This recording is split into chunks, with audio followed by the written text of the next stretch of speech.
Sir vanakkam sir. అందరికీ నమస్కారం అండి. ఆ, ఇది ఆడూరు గ్రామం. సరుడు చౌక అంటారు దీన్ని. ఆ, ఒక రకంగా సరుడు అని చెప్తారు. ఆ, తమిళనాడు నుంచి విలుపురం దగ్గర నుంచి తెప్పించుకున్నాము. ఆ, ఇప్పటికీ 55 రోజులు అయింది. ఆ, కొంతవరకు పర్వాలేదు అనిపిస్తున్నాయి, కానీ గ్రోతింగ్ ఆ, దీంట్లో 2 రకాలు కలిసి వచ్చేస్తున్నాయి. ఆ, నారు కోసం అతన్ని కన్సల్ట్ అయినాము. ఇప్పుడు కొత్తగా నారు తెప్పించుకొని ఉన్నా. ఆ, అది ఒక 7 ఎకరాలు నాటాల. ప్రజెంట్ అయితే ఇది 1.5 ఎకరా నాటి ఉన్నాము. ఆ, ఇంకో చోట వచ్చి ఒక 2 ఎకరాలు నాటి ఉన్నాము. ఆ.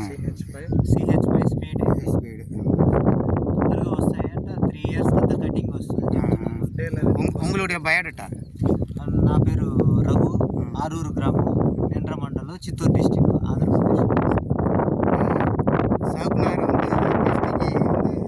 విలుపురం డిస్టిక్ దగ్గర కడలూరు డిస్టిక్ నుంచి తెప్పించుకున్నాము. నెయ్వేలి దగ్గర నుంచి తెప్పించుకున్నాము. ఇదైతే బాగానే ఉంది, గ్రోతింగ్ కూడా బాగానే వస్తున్నాయి. కొన్ని మాత్రమే